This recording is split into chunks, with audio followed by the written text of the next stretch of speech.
Magandang gabi mga kabayan, ako nga pala si JD, CEO and founder ng Ang Ninuno, Kwentong Bayan, Pintados at Lika Merchandise. Kaya ako nagpakita ngayon mga kabayan, maglalambing lang sana ako kasi meron na tayong podcast. Marami nagre-request na ilagay daw sa podcast yung kwento natin at ngayon meron na mas maganda, mas malinis. Basta talagang may partner kasi tayo dito kaya pinaganda talaga nila yung quality ng audio. Mas maganda, check yung mga kabayan. Ito yung podcast natin, pakita ko sa inyo. Eto mga kabayan, pakisearch na lang ang Ninuno Pinoy Horror Podcast. So, sana comment din kayo sa mga uploads dito ng hashtag ang Ninuno para masuportahan ang ating podcast channel. Yun lamang mga kabayan, maraming salamat sa patuloy na suporta. JD nga pala, simulan na natin ang kwento. Ang kwentong ito ay hango sa totoong buhay. Mula ito sa isa nating kabayan na itago na lang natin sa pangalang Cardo. Taong 2000, Lapu-Lapu. Laking Maynila si Cardo at ang nobyang si Marta. Maging ang kaibigan nitong si Rita at Kalo ay kapwa pinanganak sa Maynila. Sanay ang mga ito sa modernisasyon. Ganun pa man, ang paboritong libangan ng magkakaibigan, pumunta sa iba't ibang lugar. Kung sa Lapu-Lapu naman kaya tayo pumunta? Hindi pa tayo nakakapunta dun, 'di ba? Mukhang magandang puntahan yung probinsya na yun eh. Wika ni Cardo. Sigurado ba kayo dyan? Hindi naman natin alam yung Lapu-Lapu eh. Baka maligaw tayo. Tugon ni Marta. Pwede naman tayo magtanong-tanong muna eh, bago tayo pumunta ng Lapu-Lapu para kahit papano may ideya na tayo bago pumunta. Wika na Rita. Oo nga naman at saka, mas maganda yun kasi hindi pa tayo nakakapunta. Paniguradong mas maraming bagong karanasan tayong malalaman dun.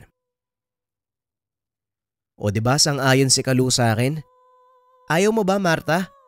Sa ating mga magkakaibigan, ikaw yung may gusto sa mga bagong gawain eh. Bakit parang ayaw mo? Tanong ni Cardo. Hindi naman sa ayaw, nag-iisip lang ako. Pero kung yan ang gusto ng karamihan, edi sasama ako. Pwede bang hindi ako sumama? Wika ni Marta. O yun naman pala eh. Sama-sama tayo at saka pagandaan natin bago tayo pumunta ha. Wika na Rita. Kaagad namang nagsalita si Kalo matapos nun. Tama, hindi naman tayo kaagad-agad pupunta eh. At saka, mas mabuti ng maraming tayong alam. Mamaya magaya tayo sa mga ibang nadidisgrasya eh. May nabalitaan nga ako dun sa lugar na yun. Kaso hindi nila ibinigay yung mismong eksaktong lokasyon. Sayang no? Wika ni Marta. Sa pagkakatanda ko sa lugar, parang bandang Mindanao yata sila na disgrasya eh. Yun nga, sayang hindi nila sinabi yung eksaktong lokasyon para hindi natin mapuntahan. Tugon ni Cardo. Basta hayaan nyo na yun. Huwag na lang kayo masyadong mag-isip ng negatibo.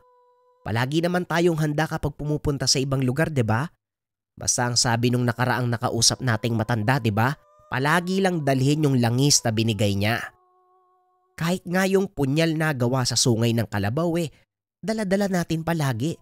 Mainam na yon. Hindi natin alam kung ano makaengkwentro natin. Mas mabuti nang nag-iingat.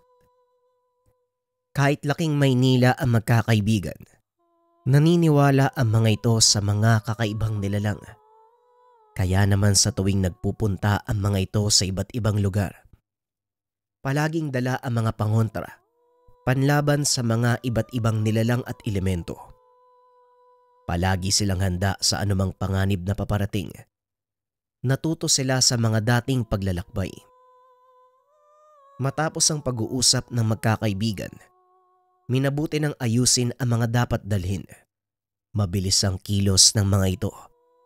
Kaya naman ng mismong araw, nagsimula na ang kanilang paglalakbay. Nagsaliksik sila ng kaunti.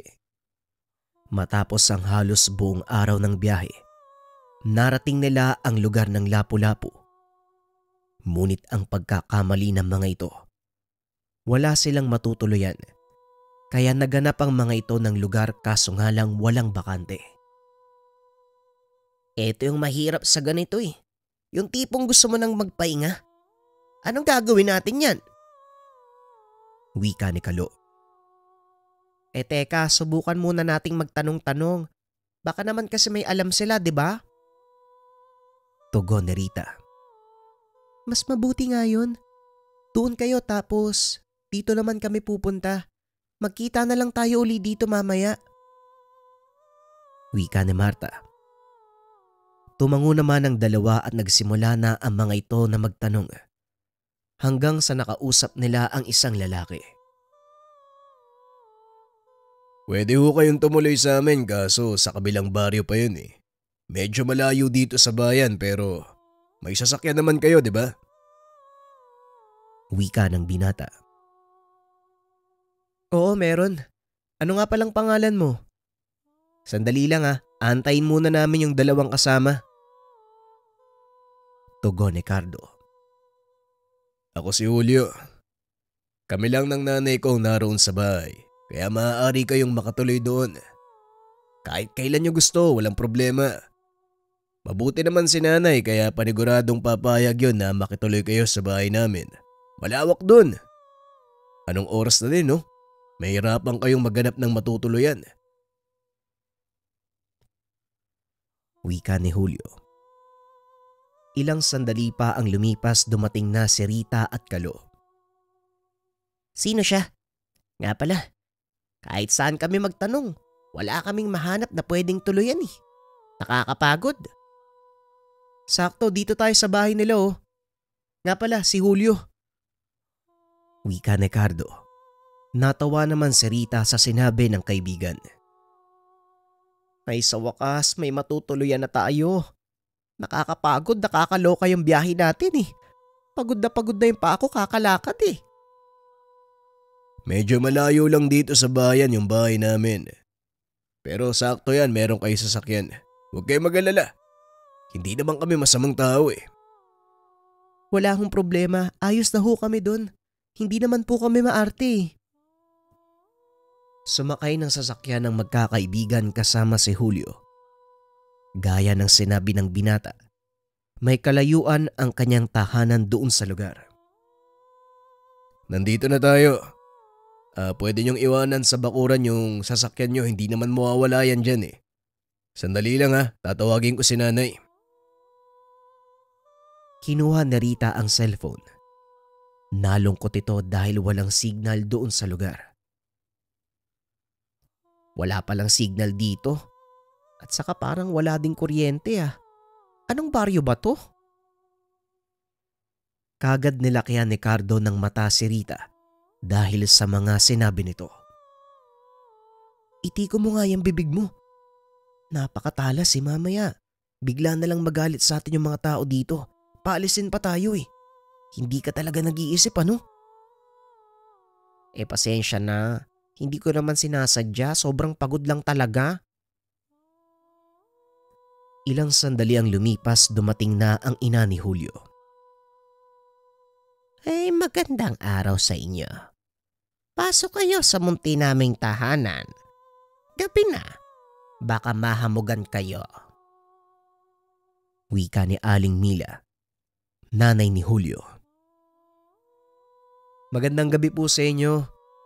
Nabanggit po sa amin ni Julio kanina na malawak daw po yung tahanan nyo at pwede kaming makituloy. Ako po pala si Cardo at ito po ang kasintahan ko si Marta. Ito naman po yung kaibigan ko si Kalo at si Rita. Wika ni Cardo. Napangiti ang matandang babae at pinapasok ang magkakaibigan. Ako si Mila. Kayo ang bahala kung aling o nanay ang itatawag nyo sa akin. Kumain na ba kayo? Baka gusto nyong sumabay sa amin. Sakto, nagluluto ako ng nilaga. Wika ni Aling Mila. Nakakayaman po pero sige po, sasabay na po kami sa inyo. Hindi pa po kasi kami nakakakain eh. Buong araw po kaming nasa biyahe. Tugon ni Marta. Sige, magpahinga na kayo. Sa iisang kwarto na lang kayo ha? Ay, mas maganda yon sama-sama. Ayos lang ba yon sa inyo? Tanong ni Aling Mila. Opo, ayos na yun sa amin basta may matutuluyan lang kami habang nananatili dito sa lugar. Sige, tulungan ko na kayo sa mga dala-dala nyo. Teka, parang ang bigat naman. May dala ba kayong pilak o hindi kaya naman mga... Hindi na naituloy ni Julio ang sasabihin. Naramdaman nito ang pag-init ng kamay. Nabitawan ni Julio ang gamit. Nagulat naman ang magkakaibigan. Nako, pasensya na. Mabigat talaga yung mga dala namin eh. Kasi iba't ibang bagay yung nakalagay dyan. Kami nang bahalang magdala niyan. Kagad na kinuha ni Kalo ang mga gamit na hawak ni Julio. Itinuro na lang ng binata ang magiging silid ng magkakaibigan. Matapos maihatid, kagad na bumalik si Julio sa kusina kung saan nagluluto ang nanay. Bakit mo sila dinala dito? Alam mo ang ugali ng mga kalahi natin. Siguradong pag-iinitan nila ang mga kababaihan. Wika ni Aling Mila. Pasensya na ho kayo, Nay. Naawa po ako sa kanila kanina wala silang matuluyan eh. Pwede naman natin silang paalisin bukas eh. Gagawa na lang ho ako ng paraan. Hindi ko na hawak kung ano ang magaganap, anak, kung sakaling makarating yan sa ating mga kaanak. Ako na pong bahala sa kanila bukas. Hindi ko alam ang gagawin ko pero susubukan kong humanap ng paraan para makahanap ng ibang matutuluyan nila. Talagang naawa lang ho ako sa kanila eh. Baka mamaya lukuhin niya ng ibang tao doon. O ang mas malala, mapunta sa mga kalahi natin yan. Wika ni Julio. Tumangulang naman ang nanay nito. Nagpatuloy na lamang sa pagluluto. Maya-maya ay natapos ng mag-ayos ang magkakaibigan. Nagkataong nalaglag ang langis. Sumaktong pumasok si Aling Mila sa kwarto. Bukas na bukas, tutulungan kayo ng aking anak na makahanap ng mas maayos na matutuluyan. Ngayong gabi, pansamantala dito muna kayo sa bahay namin. Nga pala, luto na ang hapunan. Sumunod na lang kayo doon sa baba. Pasensya na po, matanong ko lang. Akala ko po kasi kahit kailan namin gusto pwede po kaming manatili dito. Pasensya na kayo. Ayoko lang na mapahamak kayo, lalo pat may mga babae kayong kasama. Hindi mabuti para sa inyo magtagal sa ganitong lugar. Mamaya sa ipapaliwanag ko ang lahat. Wika ni Aling Mila. Tumango naman ang magkakaibigan. Umalis na ang matanda. Uy, nakita niyo yung nangyari sa langis natin? Parang kumukulo eh. Ang ibig sabihin niyan, aswang si Aling Mila? Wika ni Marta. Hindi kaya lugar to ng mga aswang? Narinig niyo yung sinabi ni Aling Mila. Paano kung tama tayo ng hinala? Kaya siguro gusto nila na umalis na tayo dito, no? Baka mapahamak tayo eh. Tignan niyo yung ilaw nila dito sa lugar, oh. Lampara lang yung gamit nila. Wika ni Cardo. Ay nako, wag na kung ano-ano yung sinasabi nyo. Ang sabi naman ni Aling Mila, ipapaliwanag niya sa atin mamaya. Wag yung pangunahan. Tama si Rita. Tara, buwaba na tayo. Nakakaya naman sila kung magtatagal pa tayo dito eh. Pinaganda na nga tayo na makakain eh. Kagad na lumabas ang magkakaibigan. Naabutan nila ang mag-ina na naghahain. Sige, maupo muna kayo. May mga sasabihin sa inyo si nanay ha. Sana wag makarating sa iba yung mga sasabihin at malalaman nyo ngayon ha. Nagkatinginan ang magkakaibigan. Bagyang kinabahan ng mga ito. Hindi na ako magpapaligoy-ligoy pa. May lahi kaming aswang. Pwede kayong manatili dito sa poder namin. Ito kasing anak ko. Masyadong mabait sa mga bagong salta. Talagang sinasama niya dito upang hindi mabiktima ng mga kalahi namin. Ayos lang sana kung dito kayo eh. Kaso ang problema, kapag nalaman ng aming mga kaanak na nandito kayo, siguradong pag-iinitan kami ng aming angkan. Meron pang 2 babae, kaya mas mapanganib. Wika ni Aling Mila. Pasensya na kayo kung sinama ko pa kayo dito sa baryo namin ha. Malamang nagtataka kayo eh. Alam ko ng delikado tapos sinama ko pa kayo. Ang mahirap kasi, kapag yung tumulong sa inyo yung iba naming kaanak na masama ang pag-uugali, siguradong mamamatay kayo. Kaya kahit alam kong delikado, nakipagsapalaran na ako.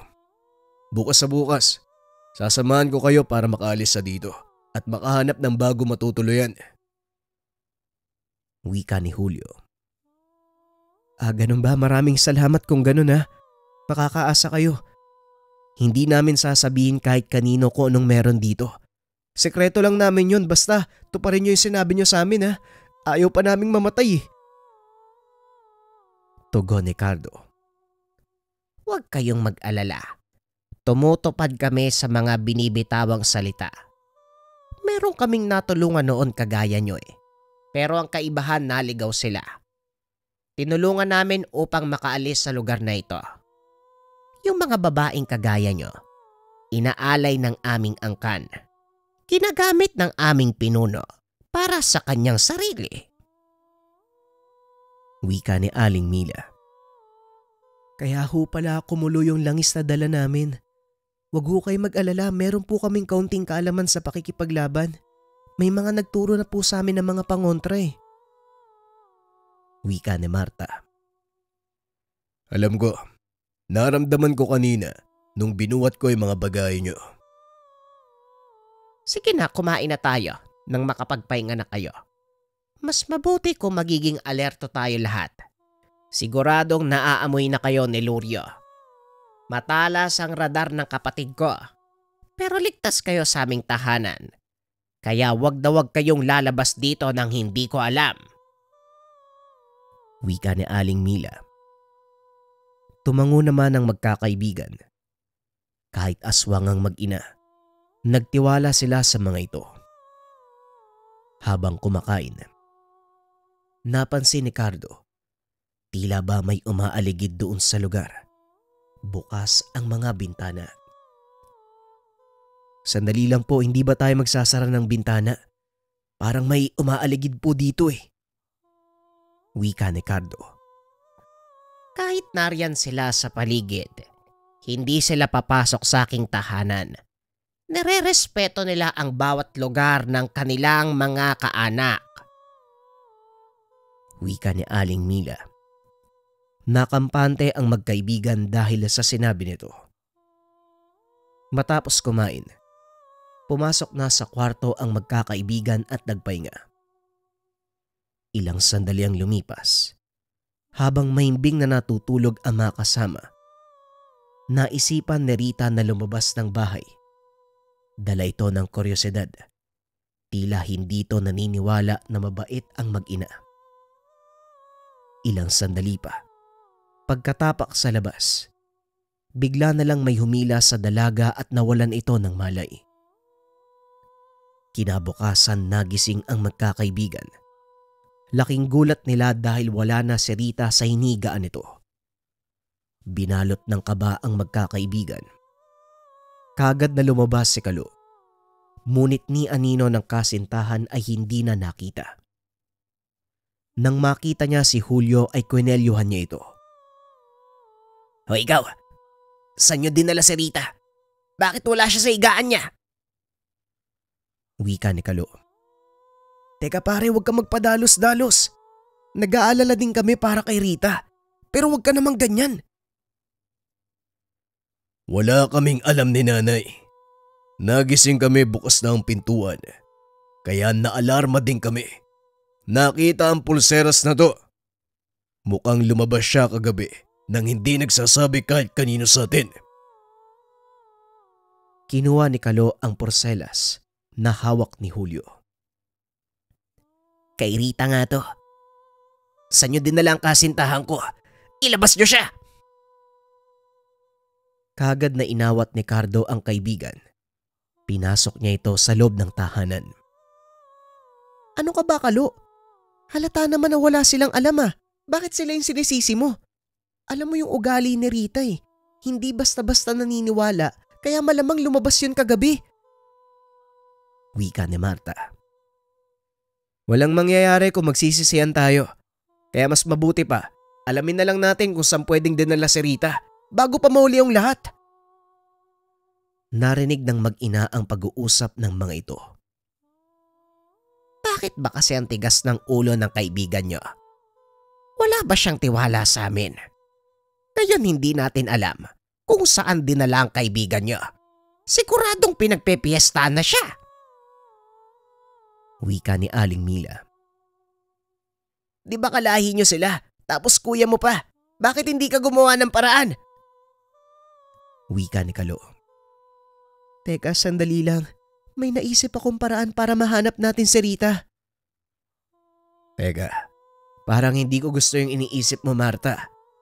Kung tama ang hinala ko, balak mong ialay yung sarili mo.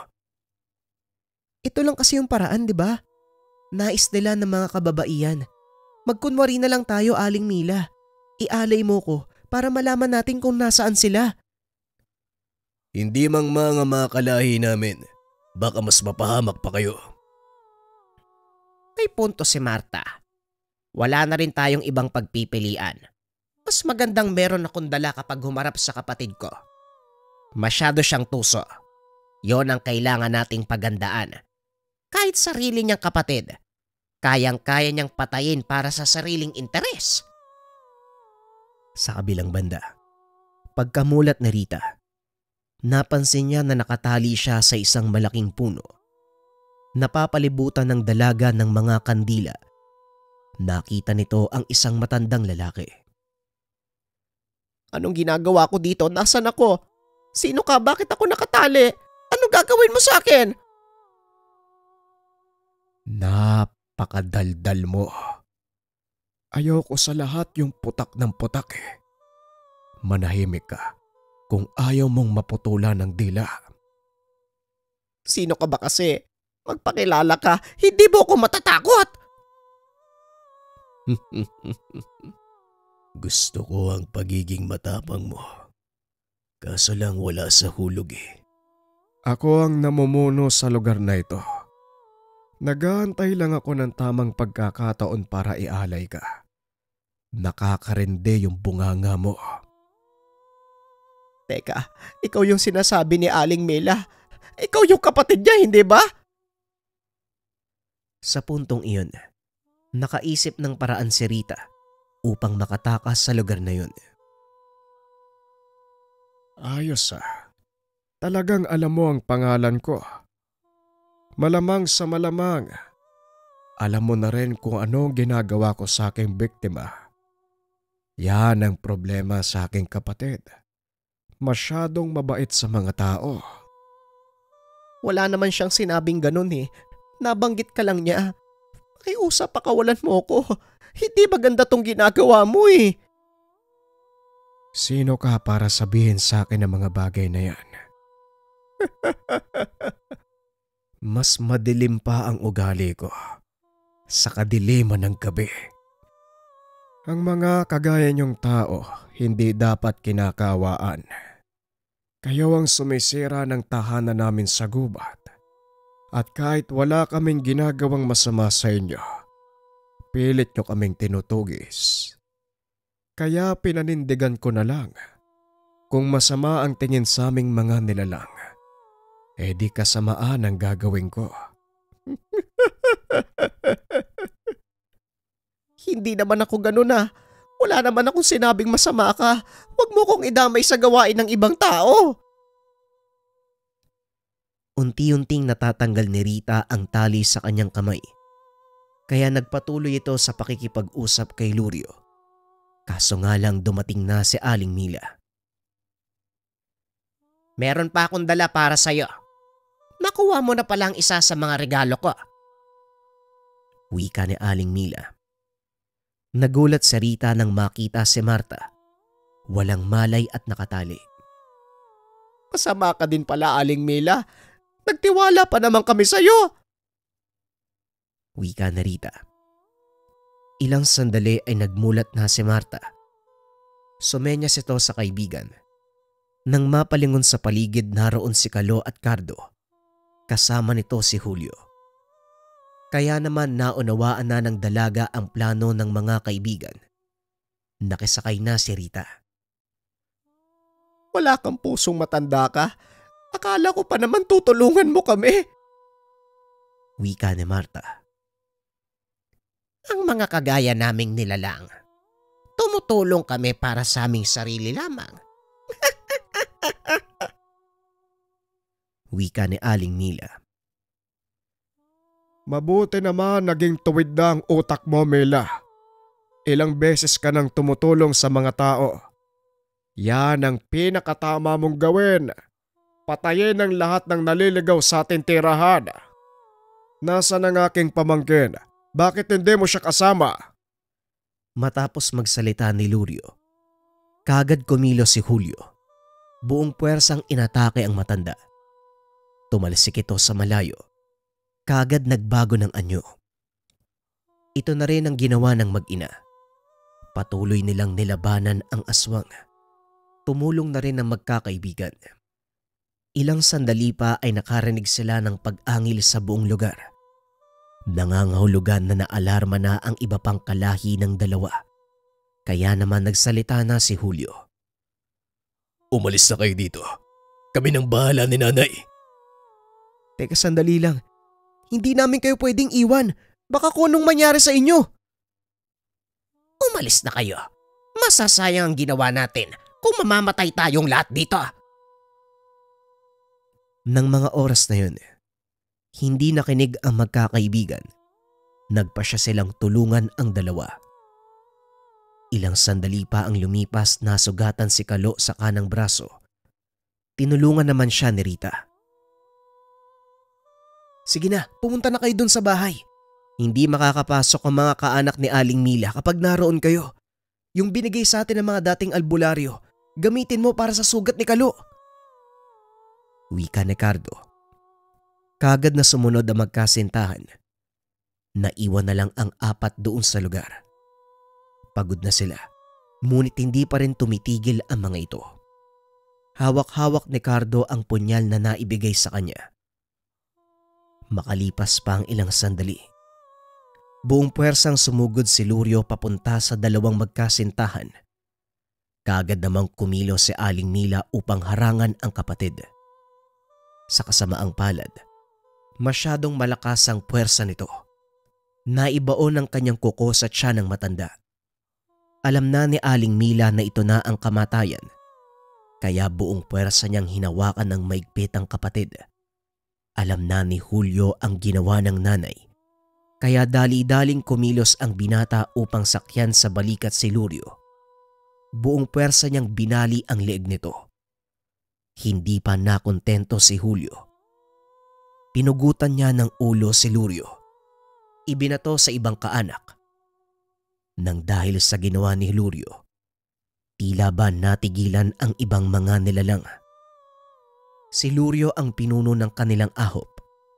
Kung sino man ang makapatay dito, nangangahulugan, siya ang tatanghalin na bagong pinuno. Dahan-dahang umatras ang mga nilalang at tuluyang nilisan ang lugar.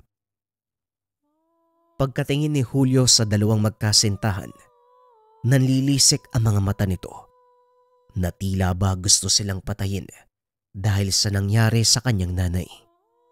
Kaso nga lang, biglang hinawakan ni Aling Mila ang kamay ng anak. Marahang hinila papalapit sa kanya.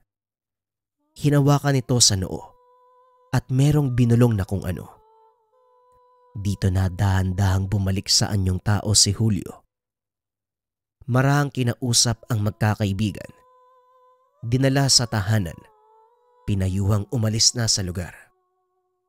Wala mang ginagawang masama sa kanila si Julio. Pero ramdam nila ang pighati nito. Ramdam nila sila ang sinisisi sa pagkamatay ng nanay. Umalis na kayo sa lugar na ito. Alam ko, Ako ang dahilan kung bakit namatay ang aking nanay dahil dinala ko kayo sa baryo. Ito ay bunga ng labis kong pagtulong sa mga tao.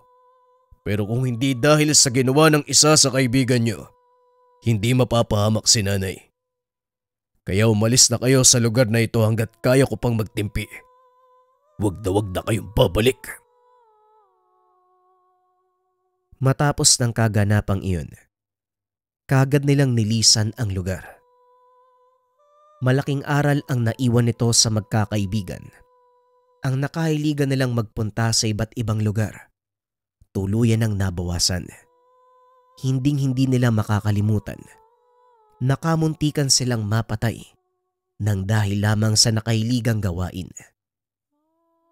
Umaalis pa rin naman ang magkakaibigan kung paminsan.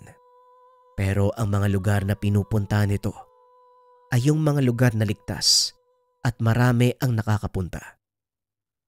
Habang buhay nilang dinala sa puso't isipan ang karanasan, naibahagi nila ang kwentong ito upang magsilbing aral sa mga tao. Huwag maging masyadong mapusok. Makinig sa mga sinasabi ng lokal. Sila ang higit nakakaalam sa mga lugar na napupuntahan. Isang mali lang na hindi pagsunod sa kanila, maaaring maging kapalit. Buhay mo o buhay ng inosente. Mga kabayan, yung susunod nating kwento ay tungkol sa itak ni Atardar. Sobrang ganda ng kwento na to mga kabayan dahil napakalakas ng tangan ng itak ni Atardar. Muli ito ay dating kwento na ninarrate ko lang uli sa bagong atake. Sa mga nakapakinig na, pwedeng i-skip. Pero sa mga interesado, pwede nyo pang pakinggan. Nilagyan ko lang talaga para hindi kayo mabitin sa ating storya. Huwag na nating patagalin pa. Simulan na natin ang kwento. Ang kwentong ito ay hango sa totoong buhay. Mula ito sa isa nating kabayan na itago na lang natin sa pangalang Santiago. Walang eksaktong taon, probinsya ng Mindanao. Nang mga panong ito, kasalukuyang nanunungkulan bilang pulis itong si Santiago sa maliit na bayan sa probinsya ng Aklan. May katagalan na din sa serbisyo at masasabing marami na din itong karanasan pagdating sa mga krimen. Tubong Maynila itong si Santiago na destino sa probinsya bilang kasapi ng Special Action Forces dahil na din sa banta ng terorismo sa lugar. Ngunit hindi inaasahan ng binata ang madadatnan. Kakarating pa lang nito sa probinsya, naatasan na silang pasukin ang pinag-iinalaang kuta ng mga grupo. Nasa gitna ito ng bayan, kaya kinakailangan ang tulong ng kanyang pangkat para maiwasan ang mas malaking pinsala kung sakaling manlaban ang mga terorista. Nagawa nilang makapasok sa kuta, ngunit hindi terorista ang mga nasa lugar, kundi grupo ng mga magsasakang nag-aaklas laban sa pamahalaan ng probinsya. Ang namumuno sa kanila, tinawag sa pangalan na Mang Simon. Kumalma kayong lahat. Hindi kami lalaban. Wala ngang sandata sa lugar na ito eh. Nagtitipon lang kami para pag-usapan ang mga gagawin namin sa kilos protesta bukas ng umaga. Wika ni Mang Simon. Huwag po kayo mag-alala. Hanggat nakikipagtulungan po kayo sa amin, wala pong mangyayaring masama. Tugon ni Santiago. Dinala ang matanda sa presinto para sa ilang katanungan. Hindi naman ng laban ang mga kasama nito dahil wala naman silang balak manggulo. Matapos ang ilang katanungan, hinayaan din nilang makaalis ang matanda. Ang hindi alam ni Santiago na ang pagtatagpong iyon ang lubusang makakapagpabago ng kanyang paniniwala at pagkatao. Matapos ang kanilang trabaho sa parehong gabi, umuwi na ang binata. Malakas ang buhos ng ulan ng mga oras na yon. Nakita nito si Mang Simon na nakatayo sa labas ng presinto. Magandang gabi po. Mang Simon, kayo yung kasama namin kanina, hindi ba? Ay magandang gabi din sa'yo. Tama ka, ako nga. Hindi ako makalis. Kita mo naman ang lakas ng ulan. Pasensya ka na kung nakikisilong ako dito nang walang paalam. Naku, wala po yun, Manong. Teka, saan po ba kayo uuwi? Baka pwede ko kayong ihatid. Malayo kasi ang bahay ko dito sa bayan Paniguradong mababalot ng putik ang sasakyan mo.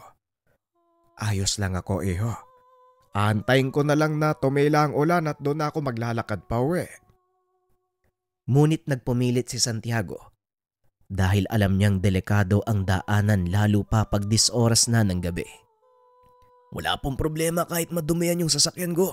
Halina po kayo, Manong, ihatid na kita. Kung ganun, kung talaga mapilit ka, hindi ako tatanggi. Huwag mo lang akong sisisihin kung mapuno ng putik ang sasakyan ba.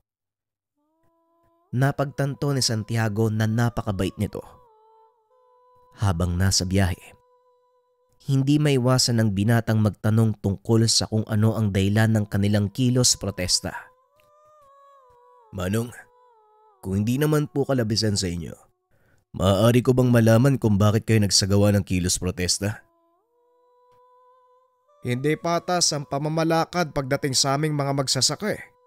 Hindi nilagdaan ng alkalde ang proyekto ng pagpapatubig. Makakasira daw sa gagawing irigasyon sa kabuuang ekstruktura ng bayan. Lalo pat may mga dayuhang mamumuhunan na darating. Titignan daw ang lugar. Ang mas nakakatakot pa, baka sapilitan kaming paalisin sa lupang pagmamay-ari namin. Naku, hindi nga makatarungan ang gagawin ng munisipyo. Sige, Manong, titignan ko kung anong pwede kong gawin. Pero hindi ako mangangako. Alam niyo naman, hamak na pulis lang ako Tapos hindi pa ako taga dito sa lugar. Ay nako, iho, mag-aaksaya ka lang ng oras. Dahil hindi ka haharapin ni Mayor. Masyado siyang abala sa ibang bagay. Pwera na lang kung mapera ka at alam niyang may mapapala siya sa'yo. Napailing na lang si Santiago sa sinabi ng matanda. Grabe naman talaga. Pero wag kang mag-alala, Manong.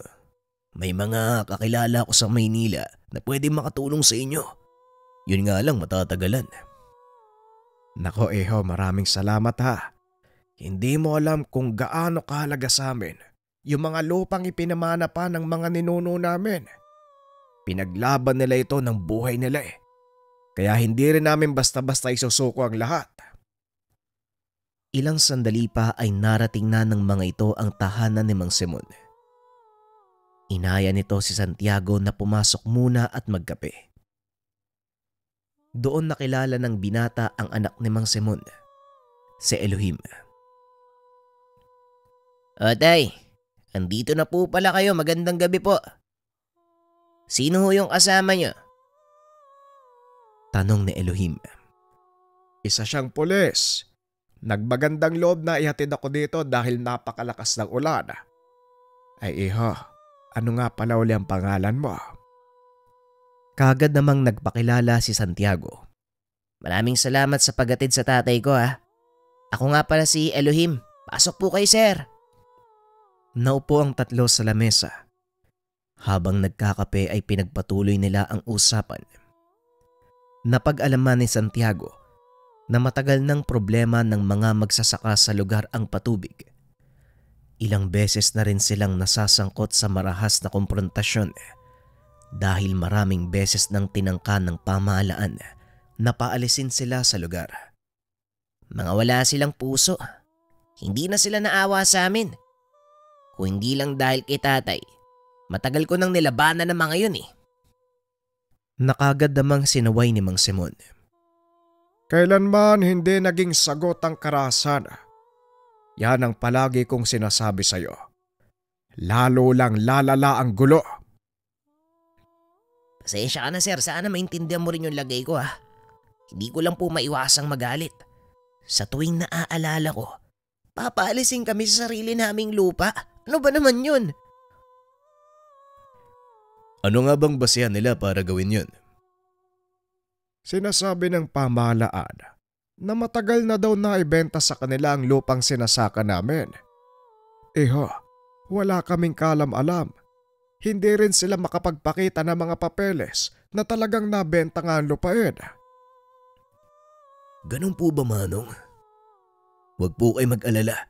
Hanggat wala silang pinangahawakan, hindi nila kayo mapapalis dito.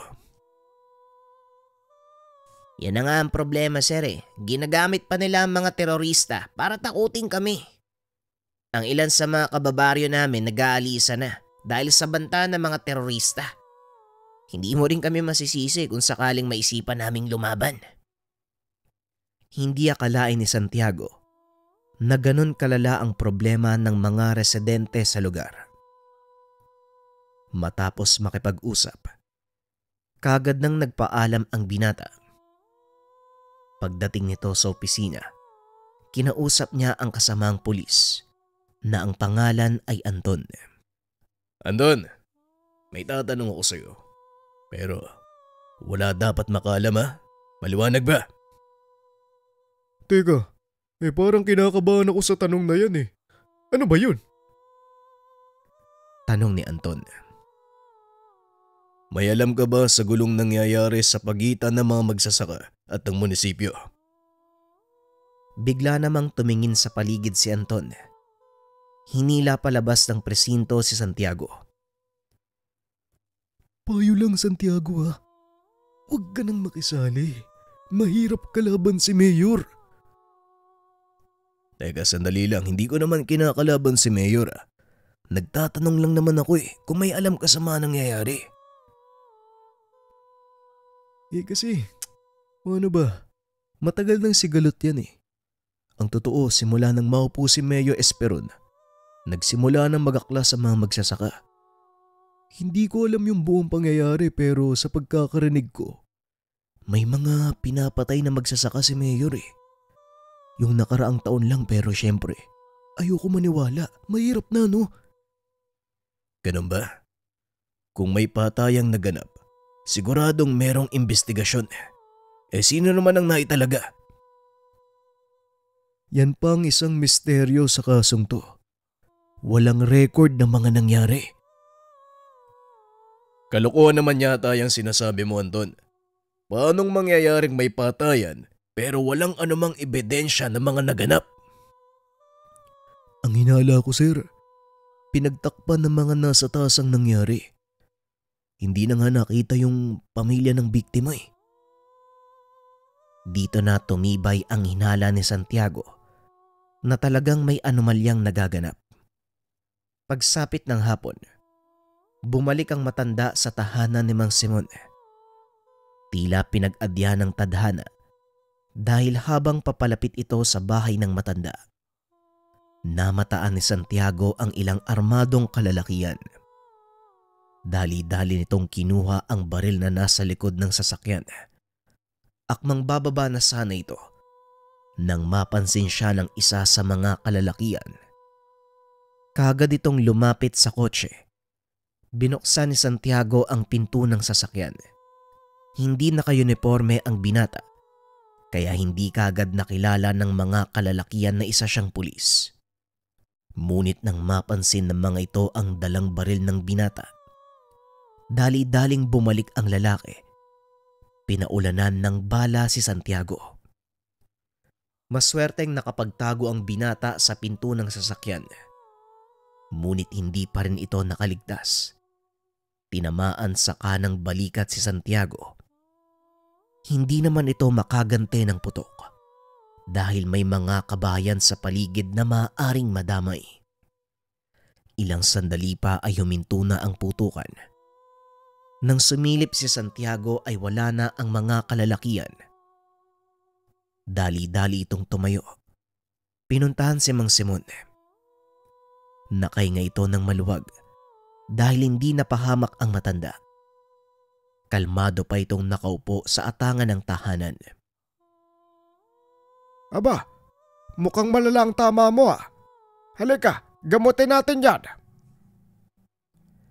Wika ni Mang Simon habang marahang tumatayo. Pumasok naman ng tahanan si Santiago Ilang sandali pa ay dumating sa Elohim. Ikaw pala yan, sir. Mabuti na lang hindi kayo napuruhan. Mga tauhan ni Mayor yung mga yun eh. Naniningil sila ng buwanang buwis dito sa baryo. Halos buwan-buwan na lang ginagawa yan eh. Nataong araw ng paniningil nila kaya nagpang-abot kayo. Mabuti na lang, hindi ka namatay. Oo nga po, Manong eh. Aray ko. Ngayon may dahilan na ako para magpadala ng tao dito. Elohim, pwede mo bang kunin yung radyo ko dun sa sasakyan? Dali-dali namang kumilos sa Elohim. Pagbalik nito, kaagad tinawagan ni Santiago ang mga kasamahan. Hindi naman na kailangan gawin pa ang bagay na yan, Tenyente. Baka mas lalo pang lumala ang gulo eh. Kapag meron silang nakitang operatiba ng kapulisan dito. Ramdam ni Santiago ang takot nito, kahit napakakalmadong magsalita ni Mang Simon. Kailangan, Manong eh, may nangyaring barilan. Kailangan ng presensya ng kapulisan. Hayaan nyo, wala namang mangyayaring engkwentro eh. Paniguradong matatakot na ang mga yun na bumalik dito. Ilang minuto pa ang nakalipas ay dumating ang mga kasama ni Santiago. Kasama ng mga ito si Anton. Tenyente, anong nangyari? Nakilala mo ba yung mga bumaril sa'yo? Hindi, Anton. Nakatakip yung mukha nila eh. Pero ang sabi ni Mang Simon, mga tauhan daw ni Mayor. Naku po, mahirap nga yan. Kung sakaling tauhan sila ni Mayor, paniguradong nakilala ka ng mga yun. Mag-iingat ka, Santiago, dahil malamang pag-iinitan ka nun. Ilang sandali pa matapos ang investigasyon, kaagad na ding nagpaalam ang mga kasama ni Santiago. Nagpaiwan ng binata para sa ilan pang katanungan mula sa mga residente. Hindi ito nagawa ng mga kasama ni Santiago dahil natatakot ang mga itong magsalita, dahil wala nang tiwala ang mga ito sa kapulisan. Pasensya na kayo sa mga kababaryo ko. Nawalan sila ng tiwala sa kapulisan dahil ginagamit ng mga ito ang kanilang kapangyarihan at posisyon para magkapera. Pero kakausapin ko sila at susubukan ko na kumbinsihin kung magsasalita. Sige po, Manong, maraming salamat ha. Kailangan ko po kasi ng mga testamento mula sa kanila para makausad yung kaso. At isa pa, para din to sa inyo eh. Hindi tayo makakahingi ng tulong sa militar kung walang basya ng aktibidad ng mga terorista. Kaagad nang lumakad ng matanda, naiwan sa tahanan si Elohim upang bantayan ang binata. Nakaupo ito sa mesa habang may kung anong binubuklat. Napansin din ni Santiago ang nakasuot na medalyon, at ang nakaagaw ng pansin ay ang malaking medalyon na may imahe ng isang lalaki. May hawak na tabak at 7 kababaihan sa baba nito. Pamilyar sa binata ang medalyong iyon dahil may ganong pagmamay-ari ang kanyang yumaong ama. Elohim, matanong nga kita. Talaga bang naniniwala ka sa mga anting-anting? Biglang napangat ng tingin sa Elohim. Lumapit sa kinauupuan ni Santiago. Hindi lang basta naniniwala, Tenyente. Ilang beses ko na ding napatunayan ang bisa ng mga ito. Lalo na ang isang to. Sabay pakita ng medalyon na kapareho sa kanyang ama. May ganyan din yung tatay ko noon eh. Pero bago siya mamatay, binaon niya eh. Kasama ng mga maliliit na libro. Parang panyo na may nakasulat ng mga dasal. Sayang naman. Sana pinasa na lang sa'yo. Ewan ko nga ba. Hindi naman ako interesado sa mga ganong bagay eh. Kaya siguro, hindi pinamana sa akin ni tatay ang mga yun. Bueno, ano nga pala ang bisa ng medalyon na yan? Una sa lahat, ang tawag sa medalyon na to ay atardar. Isa sa bahagi o tipak ng medalyong Infinito de Deus. Maraming gamit ang medalyon eh. Depensa, pangontra sa spiritual na atake. Marami pang iba eh. Pero ang pinakagusto ko sa lahat, yung pamparusa. Hindi ko nga lang nasubukan pero sabi ni tatay, napakabisa daw nun at delikado. Kasi sa tuwing gagamitin niya daw ang dasal at orasyon, nababawasan din ang spiritual na integridad ng ating katawan. Napakamot naman ng noo ang binata dahil wala itong naunawaan sa mga sinabi ni Elohim. Pasensya ka na, Elohim ha. Pero sa totoo lang wala talaga akong naiintindihan eh. Ang alam ko lang, pag sinabing anting-anting, pangproteksyon at pangontra, yun lang kasi ang ipinamulat sa akin ni tatay noon. Nung kabataan nito, pilit pinapaunawa ng kanyang ama ang tungkol sa tangan nitong gamit. Ngunit wala sa isip ni Santiago ang tutukan nito ng pansin. Naintindihan ko naman, Tenyente, pero alam mo, ngayon mas higit na kailangan ng ganitong uri ng proteksyon. Alam kong mahirap maniwala ng walang pruweba, pero bakit hindi mo subukan? Ikaw mismo sa sarili mo magpatunay. Teka, sandali lang, may kukunin ako. Pumasok ito sa kwarto ng ama. Pagbalik ng binata, meron siyang dalang panyo na may kung anong nakasulat. Ang tawag dito ay talandro. Kagaya ng mga dasal na nakasulat sa mismong medalyon, nakalagay din sa talandrong ito ang mga basag at susi sa bawat orasyon at ang pangalang nakaukit sa medalyon. Mas detalyado ang mga nasa talandro kasi sinasaad dito kung para saan ang bawat orasyon. Pinagmasdan ni Santiago ang binigay na panyo sa kanya. At ang nakaagaw ng pansin nito, ang hawak na tabak ng lalaking nasa medalyon. Eto naman, sino ba tong taong to? Ang imaheng yan, si Amang Atardar, at ang hawak niyang nagliliyab na espada, tinatawag na itak ni Atardar. May nakaiwalay na dasal para dyan. Yan ang sinasabi kong pinakagusto kong parte ng medalyon. Sa bandang bewang naman ni Amang Atardar, makikita mo ang mata ng impinito.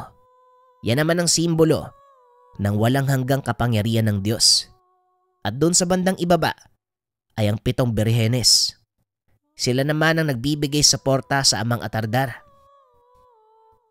Habang tumatagal, unti-unting nauunawaan ni Santiago ang mga sinasabi ni Elohim dahil minsan na din itong tinalakay ng kanyang ama. Ilang sandali pa ay dumating na si Mang Simon. Naupo ito sa harap ng dalawa. Napansin ang mga gamit na nakalapag sa maliit na mesa. Oh, Elohim, ano na naman yung mga sinasabi mo kay Tenyente? Wala naman po, tay. Nagtanong kasi si Tenyente kung para saan daw tong suot kong medalyon. Kaya pinaliwanag ko lang sa kanya. Nga pala, Tenyente, gusto mo bang subukan natin yung bisa ng medalyon ko? Napatingin naman si Santiago kay Mang Simon na noon ay tila nag-aantay din ng kasagutan mula sa kanya. Subukan? Paano naman natin susubukan ng medalyon? Naku, Elohim ha, baka delikado yung iniisip mo. Wika ni Santiago. Hindi, Tenyente, ano ka ba? Magtiwala ka lang.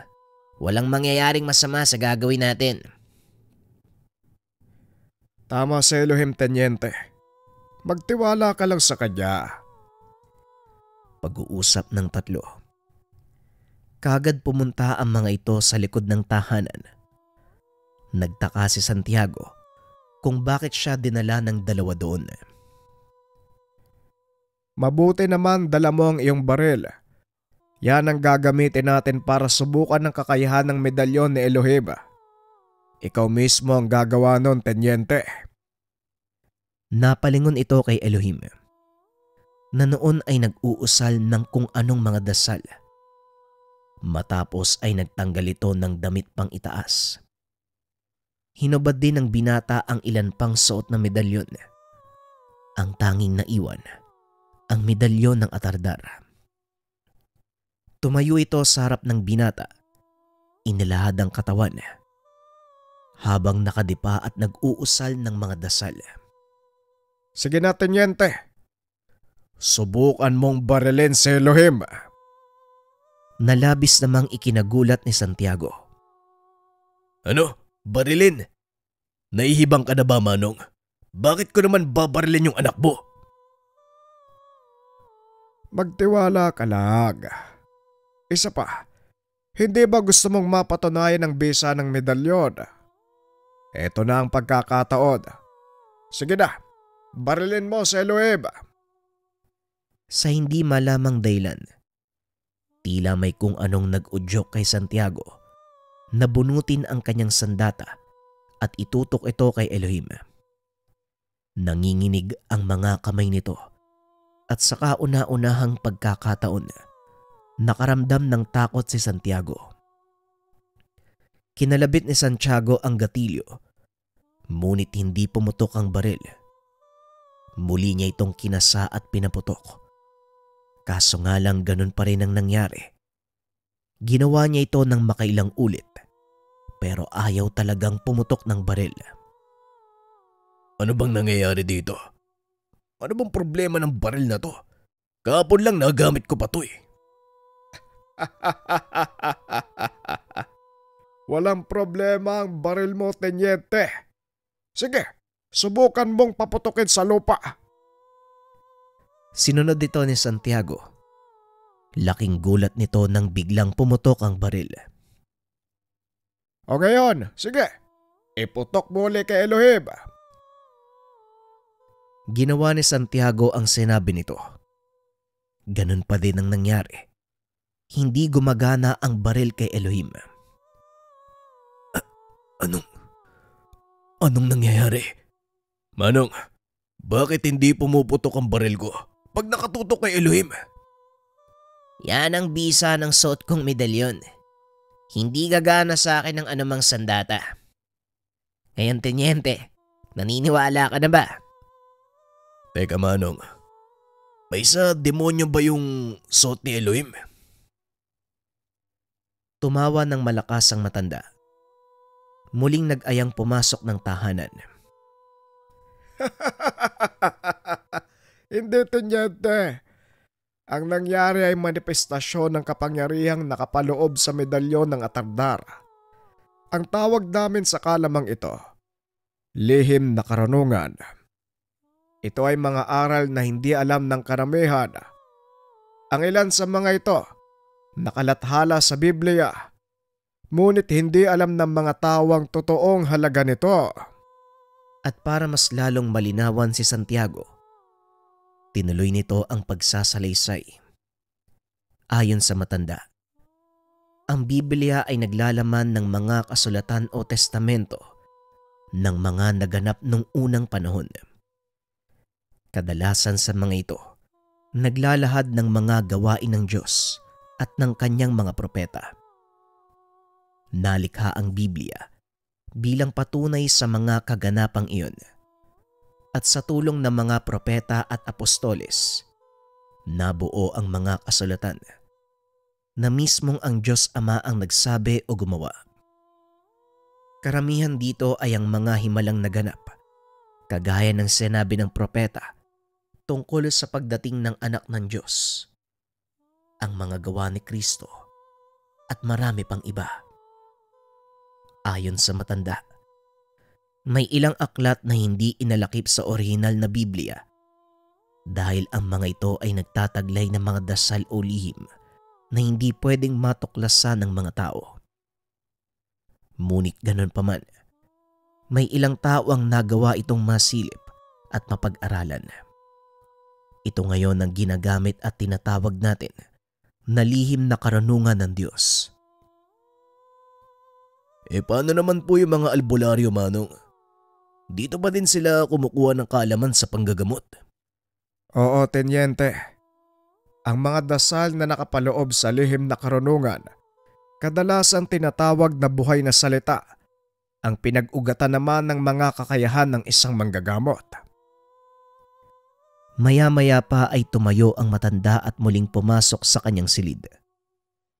Paglabas nito ay meron siyang dalang medalyon na kagaya ng hawak na Elohim. Gusto kong panghawakan mo ang medalyong ito. Pag-aralan ng mga dasal. Malaki ang maitutulong ng gamit na ito lalo pa sa uri ng trabahong meron ka. Kinuha naman ito ni Santiago at nagpasalamat. Dahil sa pinsalang natamo, binigyan ng isang buwang pahinga ang binata. Ginugol niya ito sa pag-aaral ng mga dasal para sa medalyon. Hindi alam ni Santiago kung ano ang nangyayari, pero unti-unti niyang nakakabisado ang mga dasal. Patuloy din siyang nagpupunta sa tahanan nila Mang Simon upang magtanong ng mga bagay-bagay na hindi pa niya lubos na nauunawaan. Hanggang sa dumating ang araw, nahanda na ang binatang subukan ang kakayahan ng tangang gamit. Nakumpleto na ang debosyon. Ngayon maaari mo nang subukan kung magagawa mo bang paganahin ng bertud o hindi. Sa palagay ko, Manong, hindi na muna siguro. Hayaan ko na lang na ang panahon ang sumubok sa akin at sa kakayahan ko. Sa ngayon, masaya na ako nauunawaan ng mga bagay na itinuro niyo sa akin. Tila nagdilang anghel ang binata. Dahil makalipas lang ang ilang araw, napasabak ito sa engkwentro laban sa mga hinihinalang terorista. Nasa kalagitnaan ng pagpapatrolya ang mga ito nang makasalubong ang ilang kalalakihang may dalang bag. Nakasuot ng jacket ang mga ito. Ngunit hindi maiwasang mapansin ni Santiago ang mga nakakubling baril sa kanilang tagiliran. Bilang pagtupad sa tungkulin, hinarang ito ng binata para magsagawa ng inspeksyon. Ngunit biglang bumunot ng baril ang isa sa mga ito. Pinaputokan ng pangkat ni Santiago. Maswerteng nakapagtago ang mga ito. Ngunit naiwan si Santiago. Lantad sa mga mata ng kalaban. Nakatutok sa kanya ang baril ng isa sa mga armado. Paulit-ulit itong kinakalabit kagaya ng nangyari kay Elohim. Hindi pumutok ang baril. Gumante ng putok ang mga kapulisan. Ngunit kagad itong inawat ng binata dahil napakaraming tao sa lugar. Nasa labas sila ng mismong pamilihang bayan nang mangyari ang engkwentro. Dali-daling tumakas ang mga ito. Kagad namang hinabol ni Santiago, bagay na maging siya ay nagulat. Hindi ugali ni Santiago ang humabol lalo na sa ganong sitwasyon dahil maaari siyang malagay sa alanganin. Ngunit natagpuan nito ang sarili na nakikipaghabulan sa mga terorista. Pinagbabaril niya ang mga ito hanggang sa tamaan ang isa sa mga kasamahan. Samantalang ang ilan naman ay nakatakas. Dali-daling nilapitan ng binata ang tinamaang kalaban at gaya ng inaasahan, nagtangka itong paputokan si Santiago. Huwag ka na mag-aksaya dahil hindi din puputok ang baril na yan. Iagis mo sa malayo at dumapa ka kung ayaw mong lumala ang kalagayan mo. Ilang sandali pa ay dumating si Anton kasama ang ilan sa mga tauhan. Pinusasan ng mga ito ang nahuling lalaki. Akmang dadalhin na sana ng ibang pulis nang biglang maalala ng binata ang sinabi ni Mang Simon na may mga tauhan ng kalaban sa kanilang departamento. Sandali lang mga kasama. Ako nang bahalang magdala sa kanya. Pero tingente, trabaho po namin to eh. Maigpit na utos mula sa itaas. Nadaling kaagad sa presinto ang mahuhuling terorista. Wika ng isa sa mga kapulisan. Ako ang mananagot kay Hepe. O baka naman nakakalimutan nyo kung ano ang ranggo nyo. Kagad namang iniwan ng mga pulis ang lalaki. Muli itong naupo sa lupa. Maraming salamat, sir. Hindi niyo ako hinayaang kunin ng mga yan. Mga bata ni Mayor yung mga pulis eh. Alam mo na siguro kung anong mangyayari. Wika ng terorista. Naupo ang binata sa harap nito at marahang nagsalita. Sige, sabihin mo sa akin kung anong pangalan mo. Damian, sir. Damian po ang pangalan ko. Damian, huwag ka masyadong madaldal. Baka ikapahamak mo pa ang mga sasabihin mo. Itiko mo ang bibig mo hanggang sa makarating tayo sa presinto. Kaagad namang tumahimik si Damian. Ilang sandali pa ay umalis na sila sa lugar. Isinakay ni Santiago ang nahuling lalaki sa kanyang kotse upang pangalagaan ang kaligtasan nito. Dahil alam niya na hindi bubuhayin ng mga kasamaan si Damian sa oras na malaman na nahuli ito ng pulis. Alam kong maaari kang patayin ng mga kasama mo, kaya dito kita sinakay sa kotse ko. Ngayon, makipagtulungan ka sa akin kung gusto mo pang manatiling buhay. Nagsimula itong magtanong. Hindi naman nagdalawang isip na magsalita si Damian. Inamin nito na isa siya sa mga terorista at ito ang kanyang unang misyon. Halos lahat ng kasama niya ay kagaya niyang baguhan. Sinabi din nito ang dahilan kung bakit sila naroon sa bayan ng mga oras na yun. Ayon kay Damian, napag-utusan silang mangolekta ng buwis mula sa mga mangangalakal. Sinong nag-utos sa inyo na gawin ang bagay na yon? Tanong ni Santiago. Sino pa ba? E di ang buting alkalde ng bayan. Kasabwat na mga gawain namin ang pinaglilingkuran niyong mayor. Hindi ako naglilingkod sa isang ulupong. Makinig ka. Wala kang sasabihan sa mga kasama ko tungkol sa pag-uusap na ito kung ayaw mong mapahamak. Hindi naman na sumagot pa si Damian. Saktong pagdating nila sa presinto, pagkalabas ng kotse ay biglang binaril si Damian nang hindi nakikitang kalaban. Mabilis namang nakapagtago si Santiago. Hinanap kung saan nanggaling ang putok. Ngunit hindi na ito nagawa pang makita kung sino ang bumaril. Matapos ang insidente ay kinausap ng hepe si Santiago. Nasisi ito sa naganap, bagay na inaasahan naman ng binata. Ano sa palagay mo ang ginagawa mo, Tenyente? Nagpapakabayani ka ba?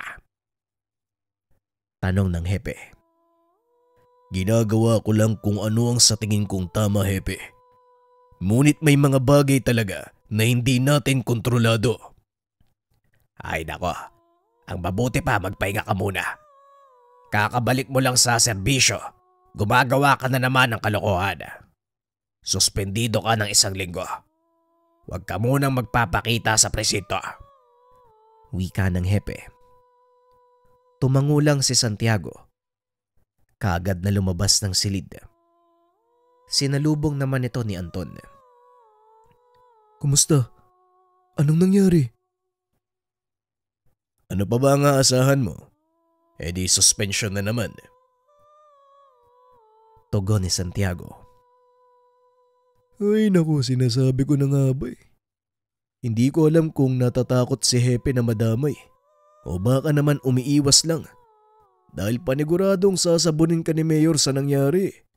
Ang masama pa niyan, ikaw ang masisisi. Wika ni Anton. Hayaan mo sila, Anton. Hanggat alam mong nasa tama ka, wala kang dapat ikatakot. Sige na, mauna na ako. Pag-uusap ng dalawa. Kaagad na ding lumabas ng presinto si Santiago. Napansin nito ang 2 kalalakian na nakatambay sa gilid ng daan.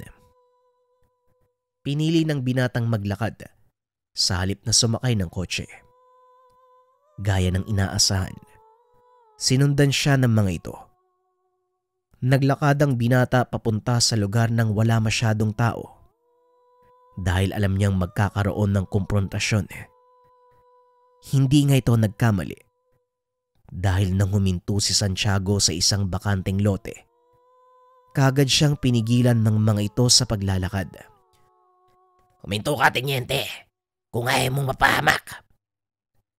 Wika ng isa sa mga ito. Ano bang kailangan nyo sa akin? Tanong ni Santiago. Huwag kang mag-alala. Hindi ka mapapahamak kung makikipagtulungan ka sa amin. May ilang katanungan kami at sana sagutin mo ng tapat. Humarap ang binata sa mga ito. Walang problema. Pero baka pwede nyong ibaba ang mga baril nyo nang makapag-usap tayo ng maayos. Wala naman akong dalang baril eh. Kagad binaba ng dalawang kalalakihan ang armas. Nagpakilala ang isa sa mga ito. Abdul ang pangalan ko. Wala kaming masamang tangka. At ang baril na dala namin ay para lang sa proteksyon. Nakita ko ang ginawa mo sa isa naming kapatid na si Damian. Alam kong intensyon mong iligtas ang buhay niya. Bakit mo ginawa yon? Sa kabila ng katotohanan na isa siyang kalaban at maaari kang mapahamak. Tanong ni Abdul.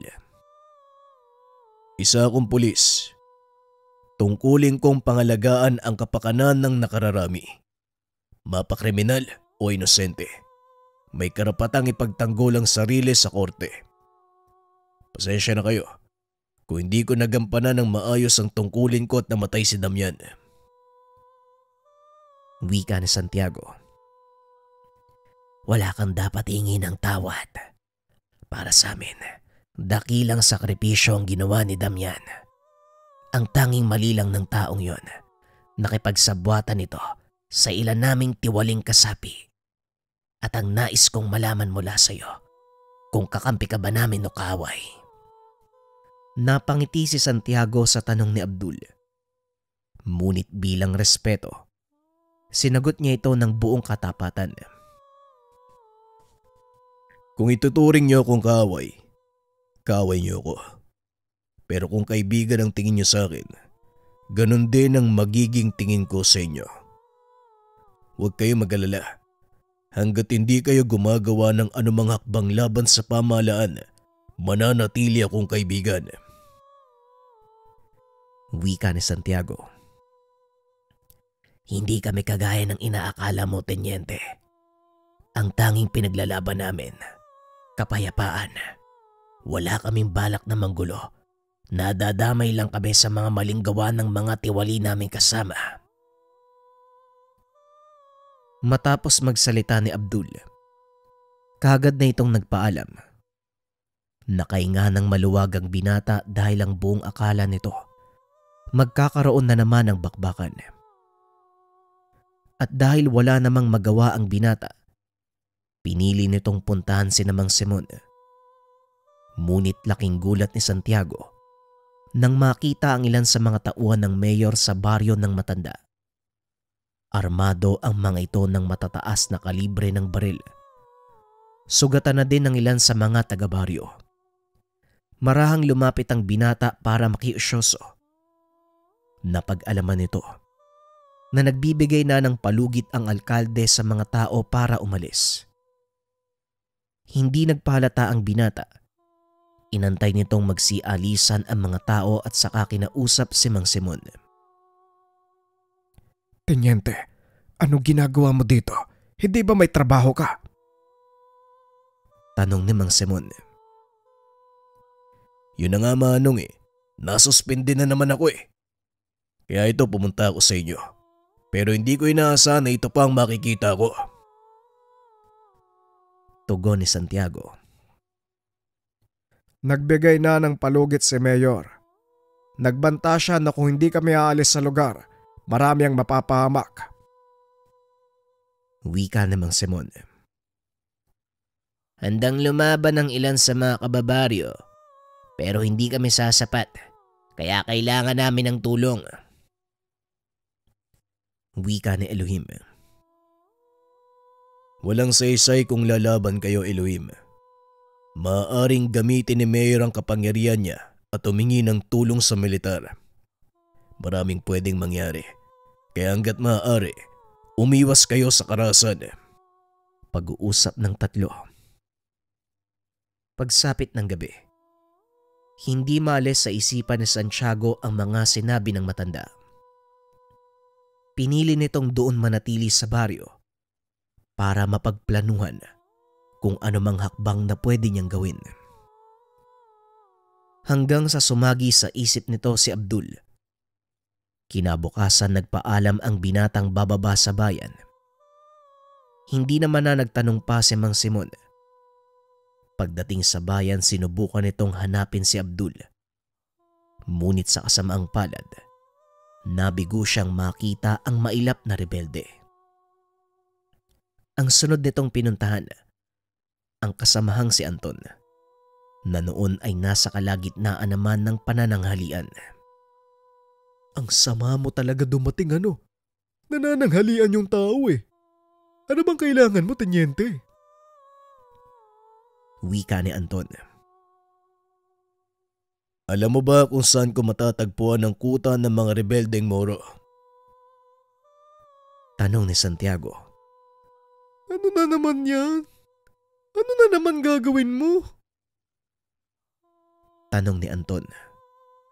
Ito naman, masyado kang gutom. Huwag ka na magtanong para makakain ka na. Alam mo ba o hindi? Alam ko. Pero hindi ko sasabihin hanggat hindi mo sinasabi yung pakay mo. Ay nako, may kakausapin lang akong kakilala. Yun lang. Parang kinakabahan talaga ako dyan sa binabalak mo, Tenyente. Pero sige, sasabihin ko na. Hindi mo din naman ako titigilan eh. Kagad isinulat ni Anton ang direksyon kung saan makikita ang kuta. Pagkatapos ay mabilis nang umalis si Santiago. Tinunton ang binigay na direksyon ni Anton. Narating ng binata ang maliit na baryo sa gawing dulo ng kabayanan.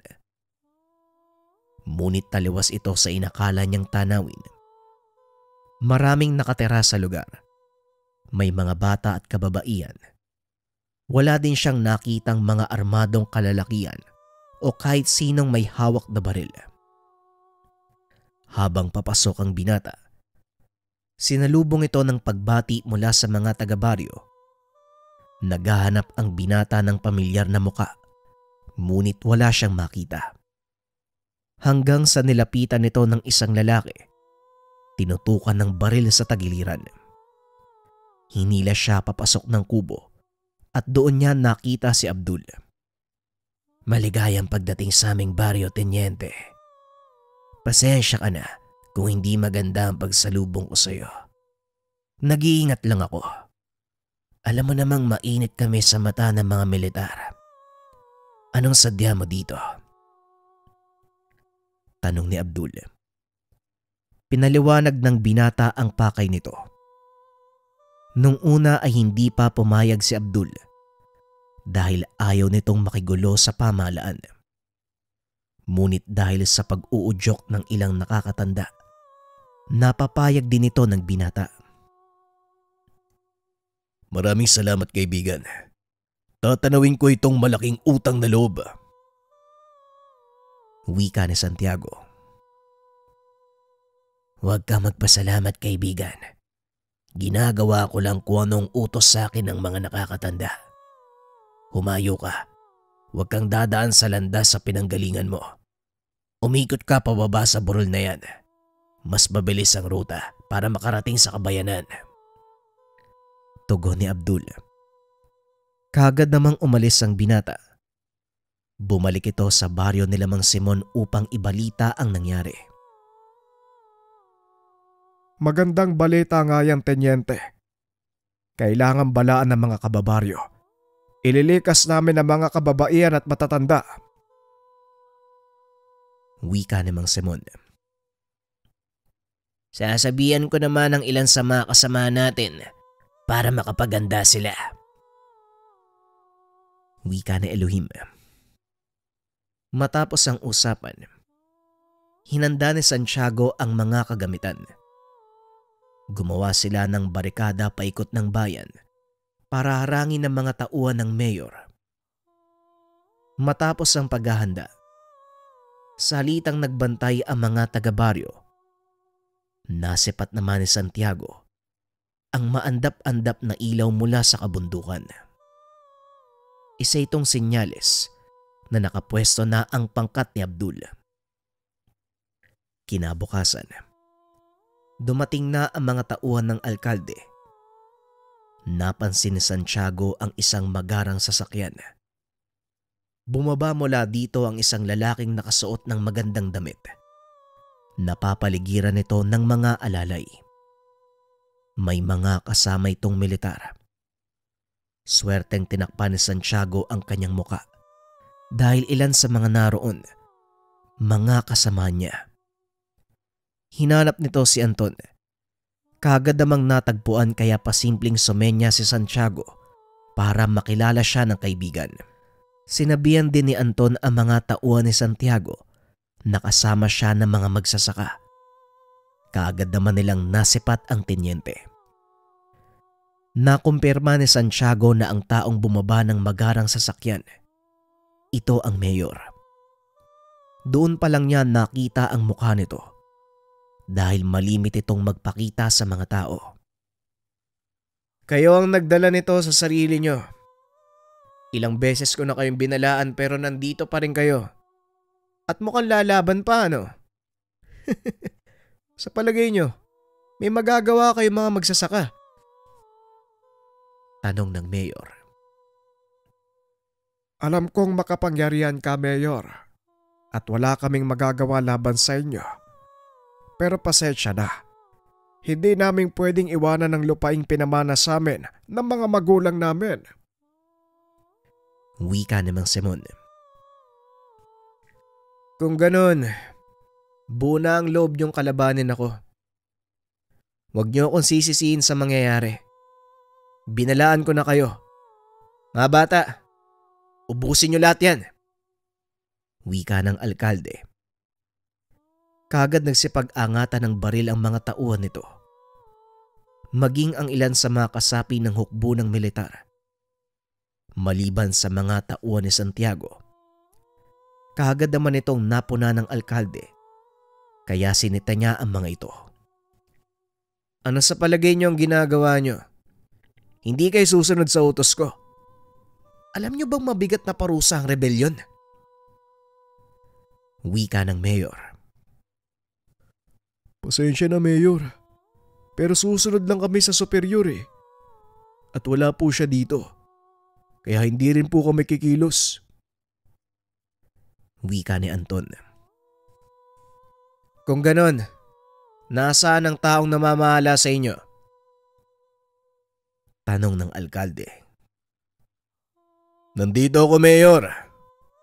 Mga bata, ano pang ginagawa niyo dyan? Nanlaki mga mata ng mayor nang makita si Santiago na kasama ang mga magsasaka. Kaagad namang lumipat ng panig ang mga kasamahan ng binata. Mananagot kayo sa ginawa niyo. Yan ang sisiguraduhin ko. Wika ng mayor. Sa palagay ko walang ibang dapat managot dito kung hindi ikaw, Mayor. Hindi kailangan ng abogado para makita ang maling ginagawa mo sa mga tao. Wika ni Santiago. Tama si Tenyente. Hindi makatarungan ng... Hindi na naituloy ni Anton ang sasabihin. May kung sinong bumaril mula sa panig ni Mayor. Nagsilbi itong hudyat para naman sa mga tauhan ni Abdul para sumalakay. Mang Simon, dalhin niyo sa ligtas na lugar si Anton. Kami nang bahala dito. Wika ni Santiago. Kasama si Elohim. Sabay na sinuong ng dalawa ang walang tigil na putukan. Laking gulat na mga kalaban dahil hindi man lang nasusugatan ang mga ito. Nakatayo lang ang dalawang lantad sa mga kaaway. Walang anumang nagkukubli sa mga ito. Dahil sa nangyayari, ipinag-utos ng mayor na itutok ang atensyon sa dalawa. Tenyente, maaaring may ilan sa kanila ang may tangang pangontra. Maaari tayong mapahamak. Kaya magtago ka sa likod ko. Dahil gagamitin ko na ang pinakahuling sandata ng Atardar. Wika ni Elohim. Kaagad namang sumunod si Santiago. Habang nag-uusal ng dasal, pinoprotektahan nito ang binata hanggang sa tuluyang matapos si Elohim. Tenyente, usalin mo madasal na ito at iihip sa dulo ng iyong baril. Muling wika ni Elohim. Sabay bulong ng dasal kay Santiago. Kaagad namang sinunod ng tenyente ang sinabi nito. Sa udyat ng binata, sabay na nagpaputok ang dalawa. Unti-unting umaatras ang mga tauhan ni Mayor, lalo pa nang mapagtanto ng mga ito na napapaligiran sila ng mga Moro. Sa pagkakataong iyon, alam ni Santiago na maaaring maulit ang pangyayari, kaya hindi na nito pinalampas ang pagkakataon na tapusin ang buhay ng Mayor. Tuluyan ang sumuko ang mga tauhan nito. Pinaubayan naman ni Santiago sa mga Moro ang pagpaparusa. Maraming salamat, kaibigan. Sa wakas, malilinis na ang aming pangalan. Wika ni Abdul. Walang anuman, kaibigan. Sumainyo ang kapayapaan. Tugon ni Santiago. Hanggang sa susunod nating pagkikita. Matapos ang kaguluhan, inusisa ng nasyonal na gobyerno ang nangyari. Napatunayang walang basiya ng alkalde ng bayang iyon para kamkamin ang mga lupang pagmamay-ari nila mga Simon. At sa tulong ng ilang kakilala ng binata, nagawang ipangalan at mabigyan ng permanenteng kasulatan ang mga lupain ni Mang Simon na labis namang kinatuwa ng matanda. Hindi na din napansin ng mga kasama ni Santiago ang nangyari dahil mas mahalaga sa kanila ang malamang tama ang kanilang desisyon na tumayo sa panig ni Santiago. Hinayaan ni Santiago na manatiling lihim ang kakayan dahil ayaw nito ng sobrang daming atensyon.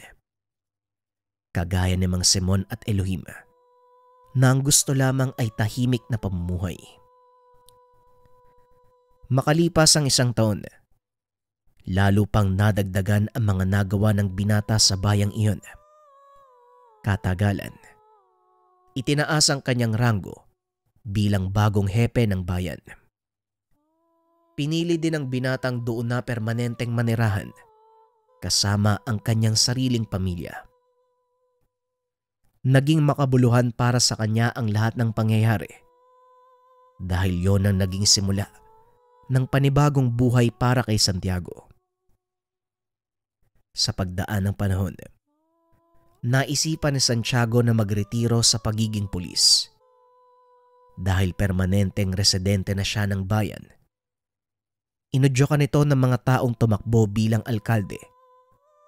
Nung una ay ayaw pa nito dahil masyadong malaki ang responsibilidad na may aatang sa kanyang balikat. Pero bandang huli, naisip ng binata na marahil ito ang totoong tawag ng tungkulin mula sa Panginoon.